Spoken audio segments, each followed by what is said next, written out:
Welcome everybody to this episode of Embodied Masculinity. Today we have a special guest, Tyson Adams. Tyson is an IFS facilitator and trauma-informed men's coach. Living in San Diego, California, he's a rock climber, slackliner, and loves all things biohacking and psychedelics. I've had the privilege of working closely with Tyson, where we ran a couple of groups together, and I can honestly say that he really specializes in serving men struggling with unwanted sexual behavior. I don't know if this hour is going to be enough for us, but diving right in, we'll be delving into a number of different questions around sexual transmutation, how we can see the connections between sex and money, exploring sexual biohacking, and of course, energetic multi-orgasmic expressions. So once again, I'd like to welcome Tyson to share the space with us. And if there are any questions, please drop them in the question box, and we will address them at some point through this conversation. Welcome, Tyson. Well, thank you. Appreciate it, Massimo. It's a pleasure to be here with you two men. Absolutely, dude.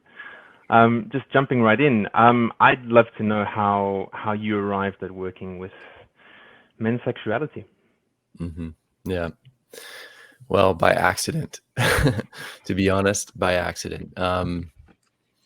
I was living in Asia for about a decade. I lived and worked with coffee farmers in Laos. And while I was there, I had an experience with a condom, actually, that set off a series of medical issues that were extremely scary and painful.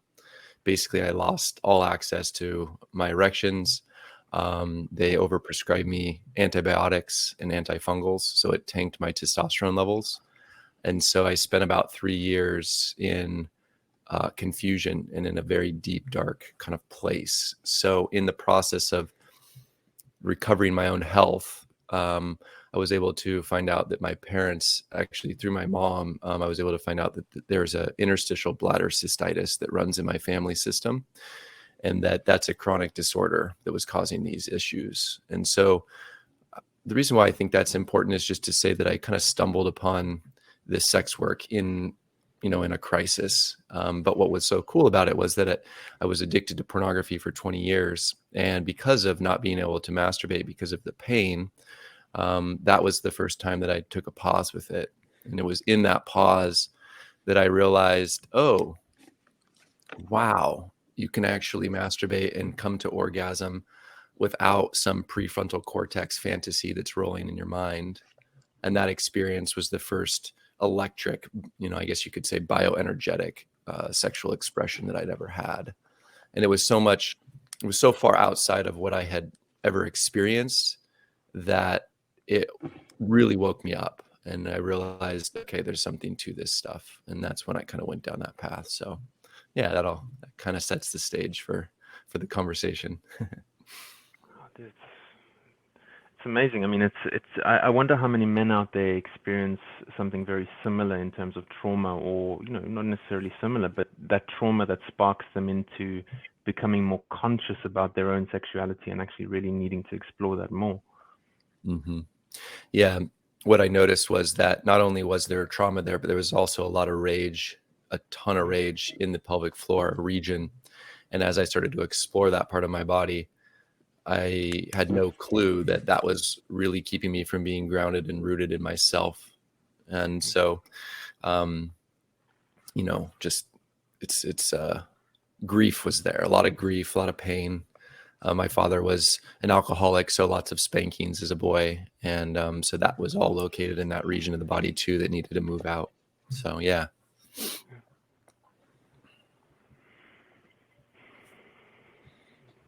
I feel like one thing that when Massimo and I were talking about, you coming on, Massimo shared this quote from you of like how you use your penis. There's like a lot of how you use or engage with the world. And maybe you can speak a bit more into this and contextualize this a bit more, as it's, I feel, coming up through your story right now. Yeah, It's kind of a wild journey that I took. It was a psychedelic journey, but at the end of this 4-hour experience, I was somehow something came out of my mouth. And basically what came out of my mouth was that the way that a man treats his penis is the way that he treats everyone and everything in the world. And when it came out of my mouth, I was shocked because I didn't even know what it meant or how to make sense of it all. Being in, therapy and men's work and in parts work and shadow work, I started unpacking it over the course of about a year. And it went from being one of those things where I was like, yes, I figured it out. Like, this is really important, to then getting about a year into it, realizing like, fuck, like, I hope that this is not true, because the gravity of this being true is really difficult to unwind. And so as I started to understand how men objectify the world, I started to see the connection between the objectification of one's own body and then how that gets projected outwardly as an objectification of other, the natural world, and even the ways in which we do business. And so, just to contextualize that or unpack it a bit, this concept of using oneself, like, where does that come from? And when I say using oneself, I mean the difference between using your penis to feel better versus to better feel. And that's a very distinct difference. And to feel better is anytime we're sad or sick or angry or bored or frustrated. And then we use our orgasms, our ejaculations, to hotwire that moment to get some relief. And I don't look at that as right or wrong or good or bad or moral or immoral. It just is what it is. But we do have a conscious choice how we use our bodies. And if we're using our body in that particular way, my observation in myself first, but also in the men that I coach, is that men often don't understand or see, it's in the shadow, that way of using and objectifying one's own body gets projected outwardly onto other. So as I started to kind of uncouple this, I was like, okay, well, what's here? And what I realized is that when a man doesn't have power over his own body, meaning he cannot arouse himself without prefrontal cortex or their partner dancing or, doing something to arouse them, then often there's a deep powerlessness inside of oneself in one's own body. And so then that ends up creating often a need for power over other. And that often is what creates these relational dynamics of codependency. But also when you think about it on a big global scale, even what I see as war and colonization. And so then, where does this behavior come from? And as I started looking at the Victorian era and just religion as a whole, I started to see that, unfortunately, masturbation was illegal for many years or for many decades. And in addition to that, parents would put contraptions on their boys' penises to keep them from getting erections and from ejaculating when they were young. So if a child is being raised by their parents objectifying a part of their own body, which is their penis, also coming right out of the womb and, circumcising a boy's penis, then they're objectifying their own son's penis. So then the son would grow up and would not even have a choice of whether or not to externalize and objectify their own body and their own penis. And so then that just is, a lifetimes and lifetimes of epigenetic trauma, just perpetually getting worse and worse as we get to this moment in time where we don't even treat our penis often as our own body. It's its own thing, but we don't even connect it into the arousal of our entire system.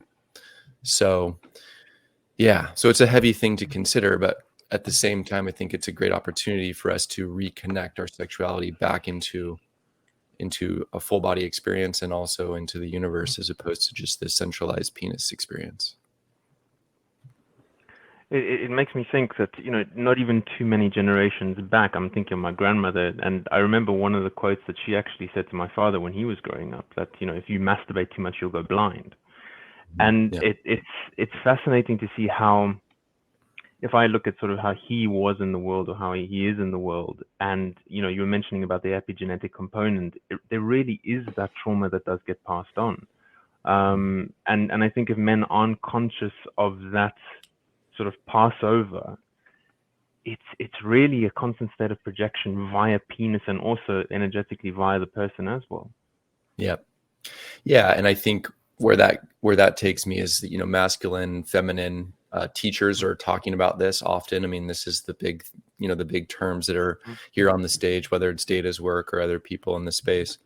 And if masculine, feminine dynamics don't acknowledge object-subject relations within the body, then often there are warped views in relationship to how they're viewing in themselves and in their partner what the role should be based upon masculine, feminine dynamics, because of subject-object relations being ignored within themselves. And that's where I see a big, huge chasm, a divide that's really causing a lot of pain within sort of this conversation of masculine, feminine. So, and what I mean specifically is that if I'm objectifying myself, then what ends up happening is that I'm outsourcing my own sexual arousal to the feminine, and I'm requiring her to be something for me because I'm not being responsible for my own arousal. And in the outsourcing of that arousal, what else am I outsourcing to her? Which is a lot of responsibility, whether that's your responsibility to do the dishes and clean and do the laundry or whatever, because I'm in the masculine and you're in the feminine. And so it's this realization that when we take back over our own ability to arouse our own bodies and stop projecting that responsibility on other, we then feel powerful in self, and then we don't need to control others. And then there's the war of masculine, feminine dynamics in self begins to, starts to settle.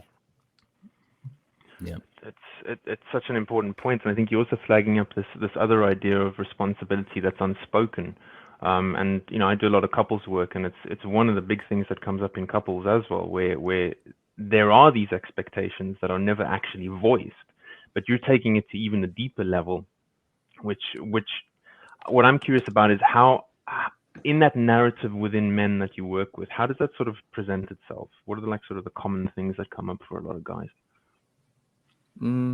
Within which context? Meaning, what do you mean by that? In respect of the objectification of self, how do they sort of, I guess, encounter that as a stepping stone? Yeah, I think what we're talking about is what is it costing a man? And when I think about what it costs a man, I mean, if we're constantly going and leaking our sexual energy and using ejaculation to feel better, we're consuming effectively our own orgasms and that neurochemical cocktail that sets us off. And that shows up in the way in which we relate to the outside world too, in the sense of how we eat food, how we shop, what we watch on the internet, how we consume media. If we're consuming ourselves, then we often have very little control on what we consume externally in the world. And we don't feel like we have actual control. So this relationship to body and self, it affects every aspect of how we relate. And that's a big change to make. I mean, that's a huge pill to swallow for a lot of people. But as I've started to take responsibility for that, I'm realizing, I'm actually in full control of what I take in and what I don't take in, and who I allow into my life and who I don't. And that feels really empowering, but also just really important if we want to mature and move into the next stage of evolution. I think what you're highlighting here, this whole piece around consumption, because for me, sort of the opposite to that is creation. Yeah. And you were earlier speaking about, kind of like the systemic components in a way, where penis being one part of the system that our body is, and kind of like the whole bioenergetics of that. And maybe we can make this transition a bit from, we talked about like what happens when we basically consume ourselves, and what practices can we engage in to actually create ourselves and use our body in a, in a way that is productive outwardly, rather than that seems kind of like sucking the life out of oneself and the surrounding environment. Yeah. So I'll just do like a simple demonstration of what it is like in terms of my transition. So it's masturbating in secrecy, silence, and shame, which is kind of the typical way that a lot of men masturbate. And again, nothing wrong with that, but certainly very different than an expression of full body, moving into masturbation, whereby which the experience is and connecting into the universe, connecting into the full body experience of what it feels like truly to be connected to your body, connected to your partner, or if you're in your own experience, connected to the universe. So when I talk about this, I like to talk about it in terms of sex magic, which is ultimately how do we manifest for our greatest potential by hot wiring our entire sexual arousal in a moment when we are moving into those spaces. So there's a lot of different ways that we could go here. One would be sex transmutation, which are energy practices. Another would be using masturbation as a way to manifest new realities in one's life. Both are highly effective and highly important. And then there's also biohacking and how we can use tools in order to cultivate more creative energy in the self. So yeah, what are you guys more interested in? Dude, for me, it's everything. I think the thing that's calling me, and I guess with the men that I work with, is using that masturbation as a means of creation. I think that might be a nice sort of stepping stone into sort of guiding people who aren't necessarily in couples, but can also sort of do that work on themselves too.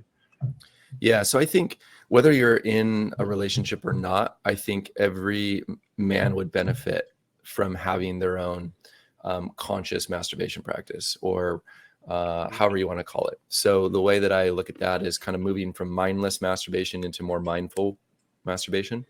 So excuse me. So what I talk about there is from the moment you wake up to the moment that you go to bed, what does that day look like? And so the way to think about it is by asking one simple question. If this was the last time you were ever going to masturbate for the rest of your life, how would you do it differently than what you're doing now if this is the last time? And then from that, I lead men into meditation where I help them to discover that for themselves. Because what I do isn't necessarily what you would do or you would do, Tobias. Like, you guys would do it very different than I would. And so I don't seek to say that this is what healthy sexuality or healthy masturbation looks like for the world. I have no fucking clue what it is for anybody else. But allowing a man to go through and discover that on his own is a really important part of this awakening process. So when I think about this and I lead them internally, okay, what is it that you do when you first wake up in the morning? What is it that you do leading up to this experience? Is it, what is the set? What is the setting? What is the sound? What does the massage look like? What does the actual experience of connecting to your full body look like? What does the massage look like? What kind of devices or toys, or is there pornography or is there not? I mean, what does it look like for you without my forcing anything that feels like this is the right way and you're doing it the wrong way? And so in that process, because, going back to my mentor, his name's Jamie Wheel, he talks about this concept that it's never about the thing. It's always about your relationship with the thing. So for some men, porn could be very connecting. For other men, it could be disconnecting. Maybe you have a prostate massager. Maybe you have a penis pump. Maybe you have these different tools and technologies that you use. And each man is a little different. And I think that it's important to understand that that's just the nature of one's relationship to coming into sexuality. But what I will say that is really important, because nobody ever taught this to me and I never read it in a book, which is, can I masturbate without prefrontal cortex fantasy? Is that possible? And yes, it is absolutely possible to feel your body and to not be thinking about anything that is sexual, to not be thinking about another man or another woman, where one is projecting one's own fantasy on that scene in one's own mind. It is absolutely possible. And one way that I do that to get myself into the experience is with mirrors. I use mirrors to be able to locate myself and actually see who the man is beneath this physical avatar and really connect into that experience, which is really powerful.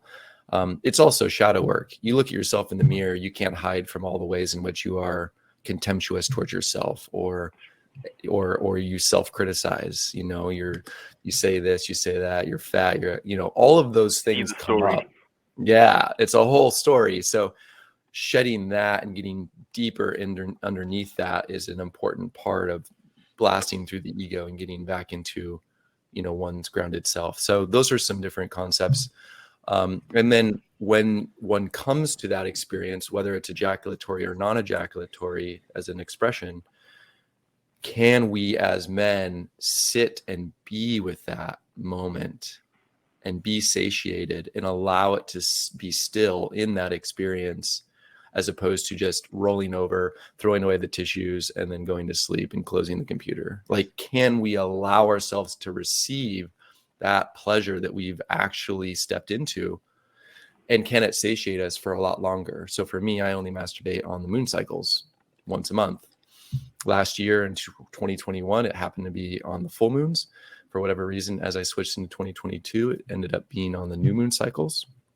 I don't know why. I don't even care. But that's what's happened. And so for me, I have an entire month of building back my energy and then transmuting that energy towards whatever my entrepreneurial drive is. And that feels amazing because I'm never running my battery low. Most men, they run their battery from 0 up to 50 and then down. And then there's other men that run their battery at 100% down to 50 and back up to 100. And then I've used some biohacking to actually double my battery capacity, where I'm running it at 200 and I go down to 100 and back to 200. So that's what's possible when you start to play around with this sex magic and these practices that are really, really powerful. Yeah. I really love what you're sharing there, and especially Jimmy Wheel and the whole Flow Genome project. It's something that is really, really exciting to me. So I'd love to actually go more into these like biohacking areas that you've highlighted. Because I feel on the one hand, basically building up sexual energy, semen retention is one modality. What other tools have you found for yourself to do this 200% battery power? Yeah, absolutely. So I'll just speak to the semen retention piece first, because I think it's really important to speak to semen retention. A lot of men just do semen retention and they don't know how to move energy through their body. So what I teach men is how to squeeze the perineum, how to work with that fleshy spot, and so when I got trauma trained, I started to understand how the nervous system is connected. So you have the prudental nerve, which is connected in that fleshy spot between your legs. That connects into the vagus nerve. The vagus nerve ultimately controls our face and all of our organs and heart and lungs and everything. So when we're squeezing that space and we're actually learning how to use it properly, we can actually regulate our nervous system. So a lot of people think biohacking, I look at biohacking through 3 lenses. One, what it is that we can, consume. These are like supplements and things, psychedelics. 2, what we can use, devices, tools, Oura rings, to track HRV and things. And then 3, like biohacks that we can do, which we don't need anything else. Breath work, sex transmutation practices, perineum practices, right? So when we look at it from that perspective, what we realize is that there's a lot of these hacks that they've been held from us. When you think about Taoist culture and tantric culture, or tantra as a whole, like they were reserved for these high up yogis where unless you went through all of the different stages, you never really were given access to these higher state, body practices.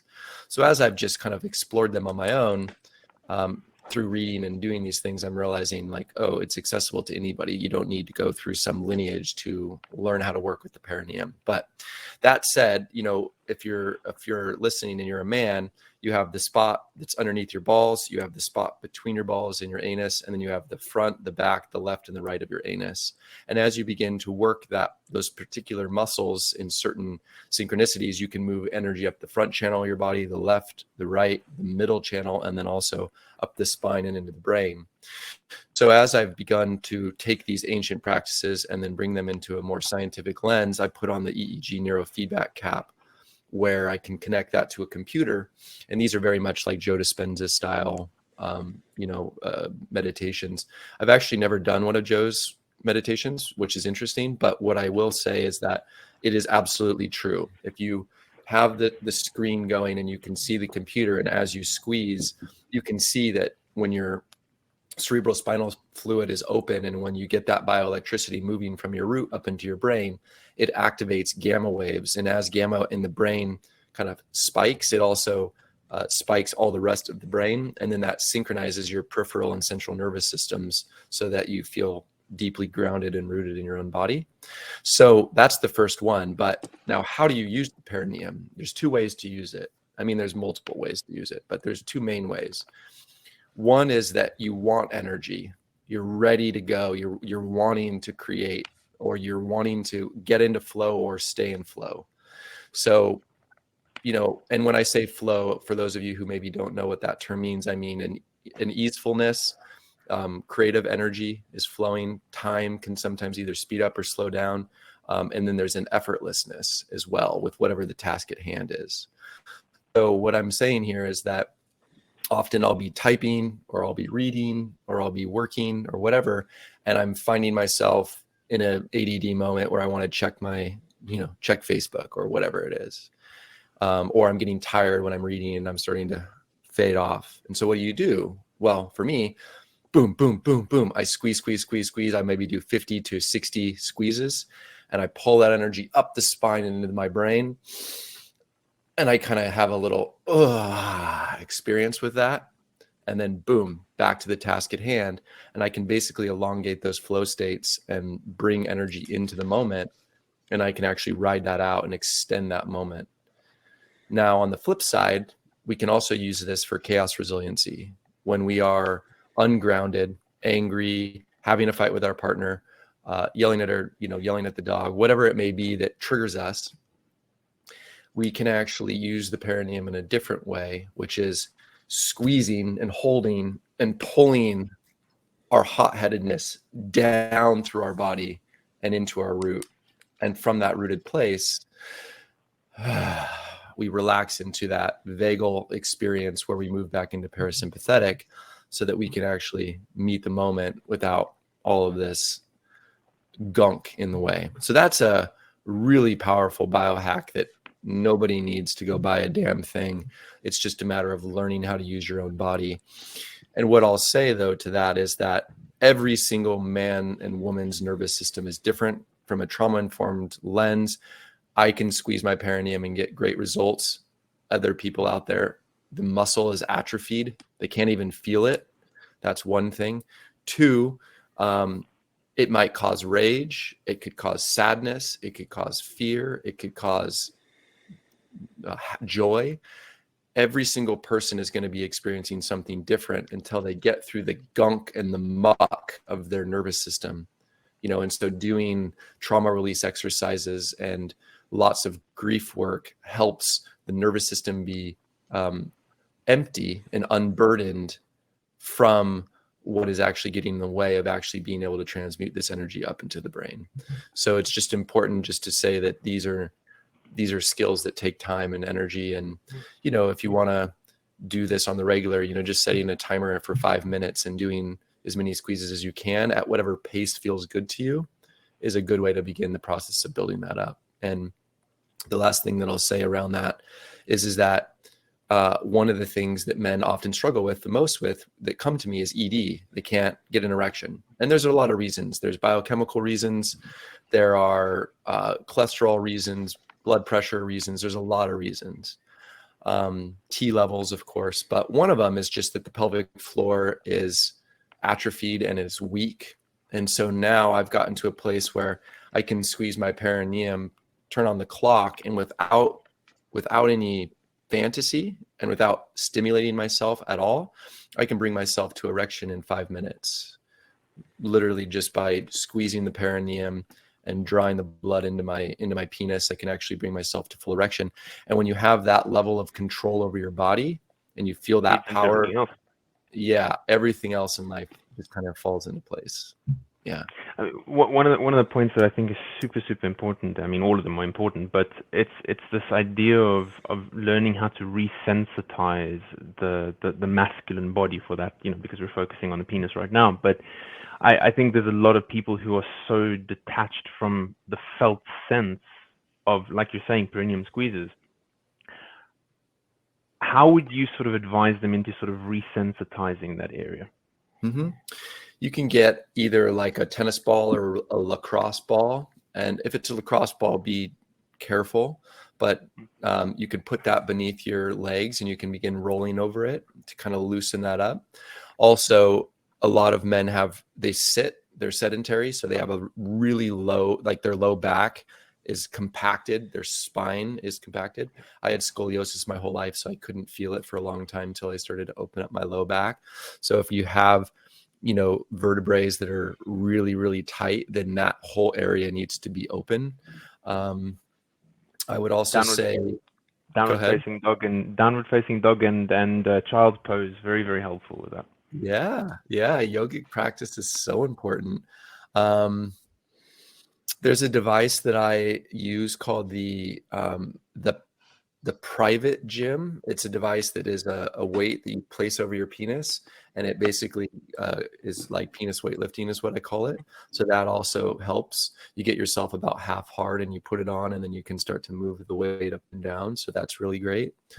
But overall, massage is super important. In the workshop that I'm doing, I talk a lot about Taoist sexual reflexology and massaging one's testicles and that whole pelvic area and the perineum and into the anus, and that whole region needs to be opened, or else we really can't feel it. It's just, and so most men, they masturbate with a death grip on their penis.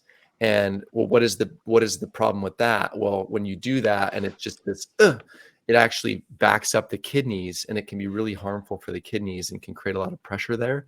And that actually is not a good, for myself, I've gotten to a place where I've resensitized my penis so much that I can bring myself to ejaculation with just one finger, just on the outside of my penis. So once you get to that place, you're like highly bioelectric and really, really resensitized. And that is possible for any man. I used to be that death grip guy that would masturbate so hard that I would even have, like, my penis would bleed when I was little. I didn't realize like that was so harmful. So it's important to begin resensitizing one's own penis and that whole region, because we're often so cut off from it. Yeah. I think what's coming through for me when you speak about the whole kind of like bioenergetics and flow states and pornography earlier, is this question around, like, what's from your perspective the relationship between sort of addiction, trauma, bioenergetics? Like, how do you contextualize these areas for yourself? Mm-hmm. That's a spiritually heavy question for me personally, and I'll say it like this. If you're a white guy like myself, and I've done my epigenetic history looking at my own family lineage, and I had slave owners in my family, I had colonizers in my family. And when I think about that, what I realize is that when you go in and you colonize as a nation, you kill the men, you rape the women, and you steal the children, and you stand over that village in false pride. And that's what we see happening around the world and the things that are happening today. And so we carry in us this killer rapist energy. We all do as men, unfortunately. It's just the nature of epigenetics, and how when you study epigenetics, you carry these things for 7 generations. So what I can say is that unless a man gets in touch with that raw carnal energy and that really violent expression of himself, then often he is this is what I've found, is that he's often running from that. And the pornography and the masturbation is what keeps him from moving into those more scary places within himself, because we have those places within us. And so the importance of learning how to grieve and kind of move into those spaces is really an important process, because when we can learn how to connect into that carnal place, then we can actually reconnect back to our hearts, so that when we are in relationship, we can bring that carnal animal energy into the bedroom, but still be connected to our heart, so that it's safe for our partner, so that we can do that dance from the most intense type of lovemaking to the most gentle and sensitive and like carezza style, where you're making love without actually ejaculating. So that whole full spectrum is within us, and we're often so afraid of it that's why these behaviors and these addictions are how we cope with that energy that we feel afraid of in the self. So and I've tapped into those. Massimo and I have talked about this, but in psychedelic states, I've tapped into those places within myself, and it's fucking frightening as all hell. But it was also very revelatory in like, oh, I must purge these energies and get a relationship with them, or else they're owning me, and they're kind of, I guess you could say, kind of controlling me in my unconscious animal body, and I don't even realize it. Yeah.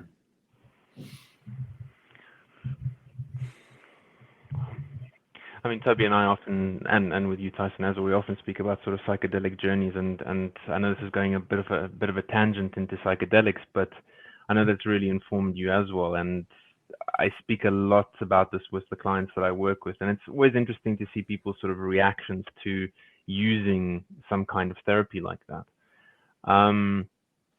How's it been helpful for you, do you think? Psychedelics specifically? Yeah. Grief is a skill. It's not something that happens to you. And as I moved into deep psychedelic work, I realized that I had a lifetime of my own traumas and grief that I hadn't purged. And then beyond that, these epigenetic these energies that were also moving through me. So as I began to learn to grieve and cry and scream and wail in the process of coming into terms with that, I started to see that the psychedelics, they're not the solution, they're not the cure, they are the gateway for unlocking these energies that need expression and need voice. And once they release, again, you're unshakable.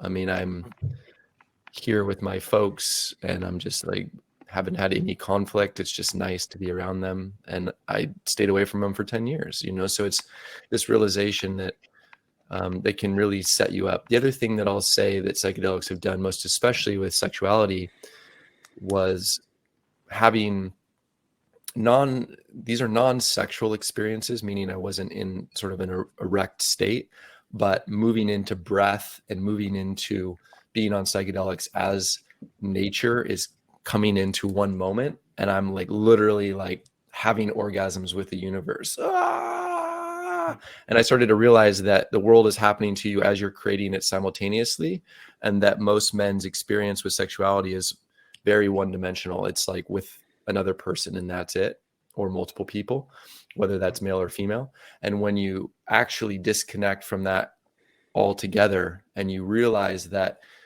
you can actually reconnect your sexuality into the universal energy, then the smell of a flower can be orgasmic. The moon rising over the mountain can cause that arousal so much that you can literally burst into an orgasmic experience. Same with the sun setting, or anything for that matter. So it's this reorientation that the world, most men are in this position where the world is their object. And when you flip that and you become the subject of the universe, where you're co-creating universally, then a whole other dimensional frequency opens up. And then life is it's just a lot bigger.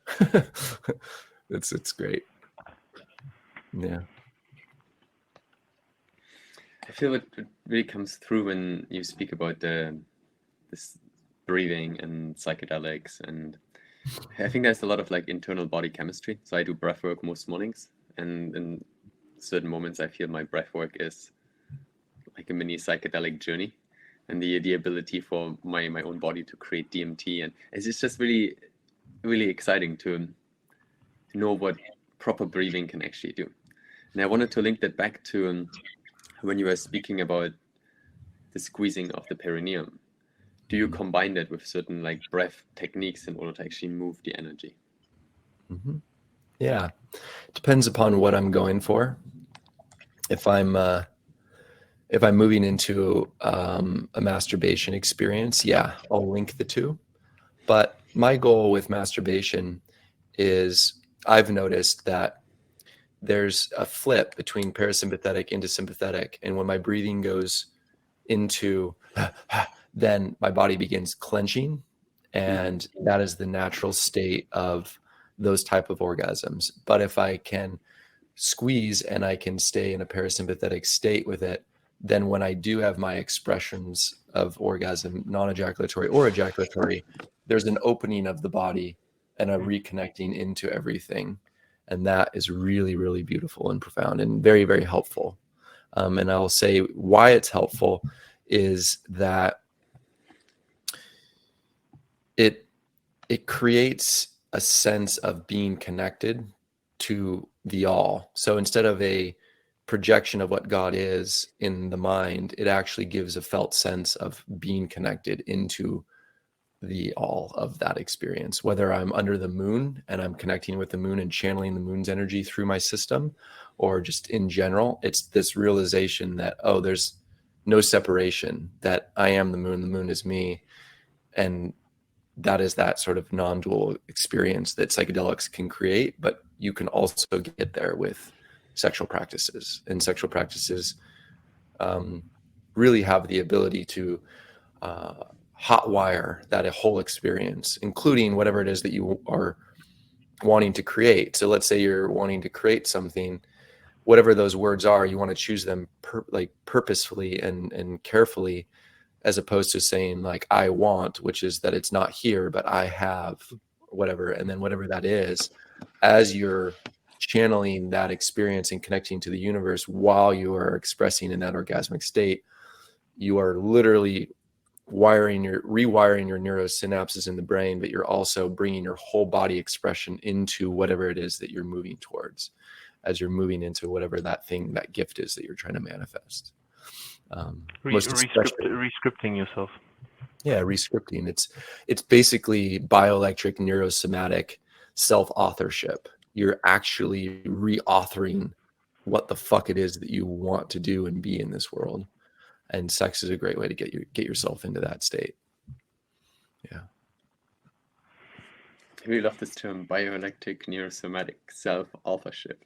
It's really dope, brother. Yeah.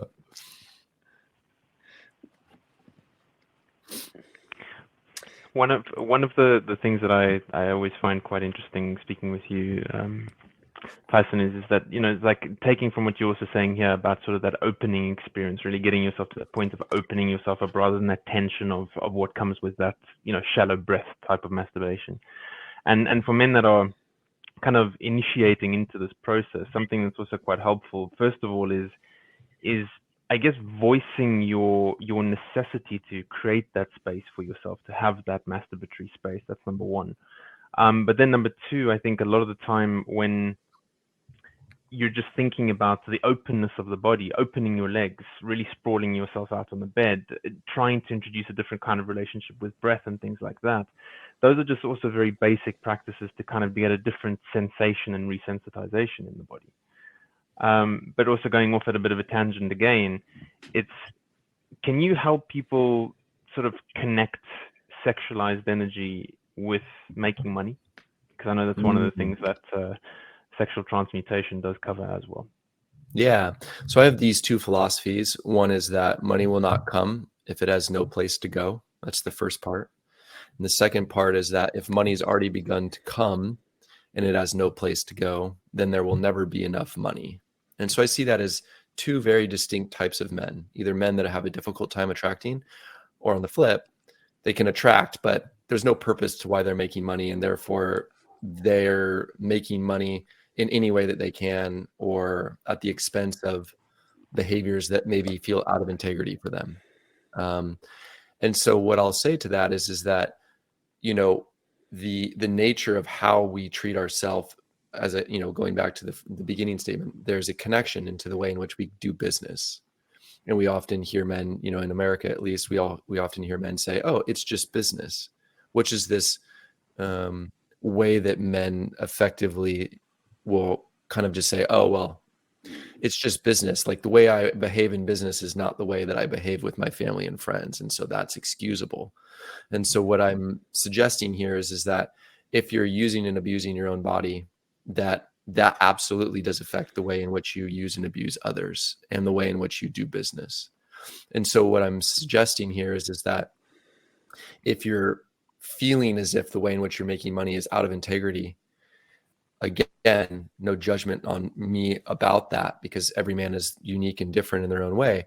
But if that feels out of integrity, then one might begin not thinking about shifting anything in the way in which they're doing business, but just reshifting to the way in which they're orienting to how they masturbate, and then allowing that inform how they make decisions externally. Because as one does these practices and connects back to themselves, all of a sudden there are these psyche shifts that naturally occur and happen without any effort. And in addition to that, when we begin to get into deeper connection with ourselves, we notice that multiple money channels and other avenues begin to just naturally arise because the universe is in celebration of that. I guess you could say. Yeah. And then there's also just the more practical component, which is if I am being of service and I am working on my business and I'm low on energy, you do these practices, boom, boom, boom, boom, boom, move that energy up, and all kinds of experiences can come through that, which is using sexuality and sexual energy to transmute into entrepreneurial focus, drive, and flow, and into these things that really are important to us. And so that's really important. And that can show up in a lot of ways. Maybe it's we're not very good at listening. So as I'm listening to you and I'm listening to you, Tobias, every time you guys speak, I squeeze my perineum and I pull my energy out of my head down into my root so that I can really hear what you guys are saying, so that I can respond from that place as opposed to what I want to say next. So these are all just biohacks and learning how to work with the somatic experience. And those can transmute and translate into being a good entrepreneur or a better entrepreneur in any way. Yeah. I think it's been really exciting to hear how you were sharing about your masturbation on the moon cycles. And then, I mean, even just now when you say like squeezing your perineum to draw the energy down in order to ultimately create space in your head so that you can really receive. I'd love to hear when you do these monthly masturbations on the moon cycle. Do you not masturbate in between at all? Or is it that you do a specific kind of ritualized masturbation? I'm so glad you asked that, because I had this thought earlier and it flew out. So when I do ejaculate, which is once a month, the next following few days, between 3 and 5 days, I masturbate regularly, non-ejaculatory masturbation. And the reason why I do that is that, you know, studying Montauk Chia's work, there's a refractory period for a man right now. I'm 37. So for me, it's around, I don't know, it's around 14 or so days that my system requires in order to get my levels back up. And so what I do, and these are two things that I do. One is that I will masturbate the day after and the day after for 3 to 5 days. And when I do that, it's always non-ejaculatory. And that's very difficult, because once you have ejaculated once, you want to do it the next day. Yeah, it gets flowing. So it takes a lot of self, I guess you could call it discipline. But what I'll say is that when you learn to masturbate with the bioenergetics of your throat open, so what I'm talking about specifically is, I mean, I'm going to just do this, but as you open the throat,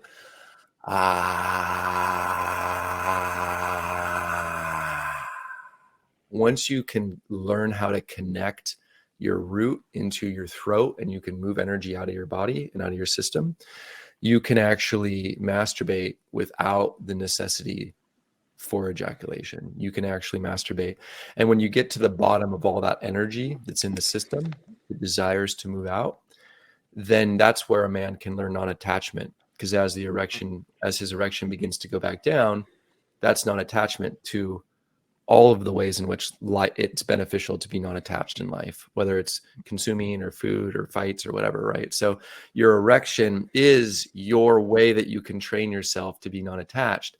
So if you are masturbating, what's important is understanding that if you think about it on a scale from 0 to 10, 7 is where you really want to be when you're doing non-ejaculatory practices. Because if you go above that, then you often you'll ejaculate, and then you're like, and then it takes even longer for your nervous system to build that energy back up. But what I've noticed is that if you do 1 to 3 sessions of masturbation for 3 to 5 days after, you don't maybe need that much, but that's just what I do. You can actually have you'll literally have no refractory period. You actually can reverse the refractory period altogether.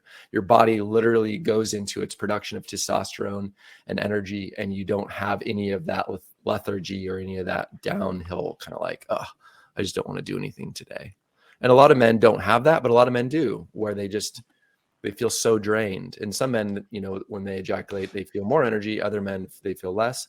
So it's important just to say that I was the type that when I ejaculate, I feel really low and I feel unmotivated and I don't feel great. But when you do those practices the next day, it's really helpful. The other thing that I use is organite crystal. So there's a guy named Wilhelm Reich. Wilhelm Reich was back during Freud. I think you and I spoke about him, Massimo, right? Toby's German, so the pronunciation, Toby, Wilhelm Reich. No? I would say Wilhelm Reich, yeah. Oh my gosh, that's funny. Yeah, and he came to America, but he created these things called organite boxes, and he was actually curing cancer with them. The U.S. threw him in jail. They killed him in jail. They burned all his books. So anybody that gets their books burned was onto something, as far as I'm concerned. And when you get these, if you've ever seen organite crystals, they're usually shaped as a pyramid, and then there's a metal coil going up through them. So that's when people notice those. But you can go on Etsy, which is a website in the US, and you can order organite dildos. They're for women, but you can buy them. And basically what it is it's shaped like a dildo, but it has different crystals inside, and then it has a metal coil that goes up through it. And when you take that organite crystal and you put a pendulum above it, it literally will start just because it creates basically an energy vortex as it's moving the energy up and through your body. And so what I've also learned is that, this is the craziest biohack I've ever come up with, and I'm really excited by it because it's such a powerful tool. But you may or may not have heard of sunning your balls, or putting your balls to the sun and allowing yourself to regenerate. I mean, yes, that's helpful and that works. But if you put that crystal inside of your butt and you actually point it to the sun, you can literally begin pulling the sun's energy in through your body, and you can fill up your entire body with the sun's energy of chi. And then literally you can create from that place, which is a fucking crazy place to create from, because you realize that you're so depleted of not just the sun on your skin, but the sun on your organs and on your cells and in your DNA and in your bone marrow.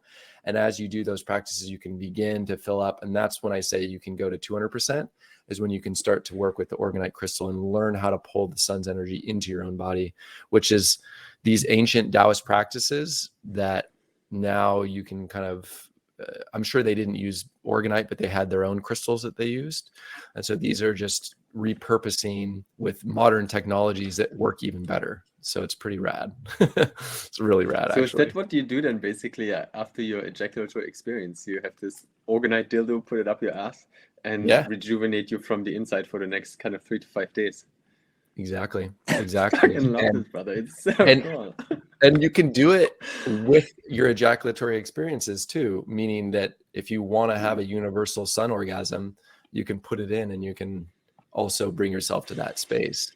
And those are amazing because you don't even necessarily ejaculate. Sometimes you do, sometimes you don't, but you can actually begin the process of reconnecting your sexuality into the universe. And it's a whole other fucking dimensional frequency. It blasts you into the all, and in that place, part of your own egoic identity fractures and you become one with the world, as opposed to just this, you know, meat suit with this avatar that like doesn't really feel connected to self or other. Dude, it sounds psychedelic without taking the psychedelics. Yeah, it is. Yeah. And I think what I really love about your work is this whole combination of bringing these like ancient practices with like your biohacking, like neurofeedback devices. Because I'm big into like heart rate variability and using that to actually figure out like, why do I do certain things, or what things should I do less of and what things should I do more of? And that sort of like dashboard for the body. But then bring it together with like all these like chakra components with the throat opening. I was reading in the Gene Keys this morning that our throat center and our sexual center, some ancient mystics say that it once was the same. And when you just showed this, like, you know, masturbating with your throat open, I was like, yeah, wow. It makes complete sense. And if you're out there listening and you choose to do that, I want to create a warning here. In my workshop, I do have a warning, which is to say that, you know, especially if you use a cock ring and you pull it over your balls, you can actually hold your erection really tight. That's what I recommend. But when you're doing those practices of energy, at the bottom of that well of energy is, or maybe not even at the bottom, but as you move into it, is grief, pain, sadness, just a lot of gunk that's going to be there. So these energy practices, what you're really doing is you're trauma releasing out of your root. And so there's a lot of trauma in our bodies that we're not even aware of. So for me, you know, I was able to ride a 25-minute experience at 95% speed and friction because I'm so, like, I've learned so well to be able to emote the energy so that it doesn't shoot out my cock. But if you open the throat and learn how to move it out, that's how you can literally trauma release and purge the gunk and the sadness and all of the fucked up shit that's in your system. And so, you know, my warning is like, if you start to do these energy practices, like be aware that you may tip into some things that are just like, oh my God, this is not, like, I didn't even realize that I'm still grieving over that ex-girlfriend from when I was 15 or whatever it is that's there, you know, who knows? And the other cool thing with this is the main way that you can outgrow unwanted sexual behavior. And so what I mean by that is let's say you're addicted to porn. Perfect. You literally bring in, whether you're looking at the porn or whether you actually like just have it in the fantasy of the mind, but you literally have that scene, bring it into your mind, all the way through. Okay, now what's the next scene? Next scene. So you can literally bring into your awareness and into your mind's eye whatever it is that you want to purge unwanted behavior, and then you can move that out of the body with using your penis as the lever to not feel better when you ejaculate, but to better feel, which is to feel the fucking gunk, and then you can move it out of the system. Yeah. Dude, that's awesome. Yeah. That was a lot. I can't believe I just said all that shit. like I said, you were speaking, we need to go back and re-listen. There was so much in there, brother. But yeah. like I said in the beginning, is the 1 hour definitely wouldn't cover the expertise that Tyson's got. Dude, I know we were coming a little bit to the end now, but if men were going to find you and be in touch with you, what's the best medium and manner that they can get involved? Yeah, I think in the workshop, in the invite was the workshop that I'm doing. So my goal was to create it and to launch with 100 men, but I started sitting in meditation the other day and I was like, fuck it. No, there's 26 men that are already in. I'm going to film this thing. So I don't know when the film date's going to be, but I'm probably going to speak to my video guy today. And, you know, it's a 6-hour do-it-yourself workshop and a men's community built around that content. And it's cheap. It's $97. Like, my goal is to get as many men in there as possible. And so it's broken into like detox and testosterone building, and then mindset stuff, and then these body practices, and then money mindset and flow states. And then the last 2 hours are all about sex. So unwanted sexual behavior and sexual dysfunctions like ED and porn and stuff. And then the last one's all about sexual fitness. So the biohacks that I do in order to become the best lover that I can possibly be, you know, to have better sex. So that's kind of how it's broken out. I'm super jazzed about it. It's like 2 years of my life coming into one moment in time. So it's Awesome. definitely not like some waste of your time. It's pretty potent. Yeah. Very cool. And I can drop it here as well. Let me see if I can find it. Where did I put it in the chat box. Yeah. Let's see. Amazing, Tyson. It's been an absolute pleasure having you here, meeting you, and hearing your experience. I feel that there shall be a second episode at one point. Maybe we talk more about like the sexual practices, kind of like how it shows up in partnership. Because today was a lot about like, you know, how do you cultivate the thing in yourself, and then possibly we could do a follow-on conversation of like how do we bring this into partnership. Absolutely. Yeah, absolutely. Did that work? It worked, brother. Indeed. Did it? Okay. Yeah. Cool. These partner practices where you can literally be with your partner and then be able to have their excess energy from their organs move into your body, and your excess energy in your organ move into theirs, where you get an interdependent energy loop where you're actually healing each other through sex. That's what this stuff's all about. It's not just about like these crazy little journeys to whatever. It's like really healing each other through interdependent and co-regulated sexual experiences with your partner. So happy to come on again. Yeah, happy to. Yeah. Thank you so much, my man. Mm-hmm. Lots of love. Yeah. And thanks everyone for being here with us. Alrighty, guys. If you guys have questions, you can message me on Facebook or Instagram, and Tyson Adams. Let me just drop it here for you, just because I know we don't have any time here, but at the same time, we didn't really tell people how they can connect with me.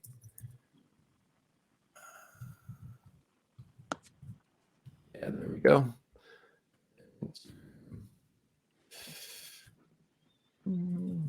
This one's been great, guys. I feel super fucking jazzed right now. Yeah, me too, man. Alrighty. We'll see you soon, brother. Be well. Alrighty. Thanks, guys. Bye. Bye.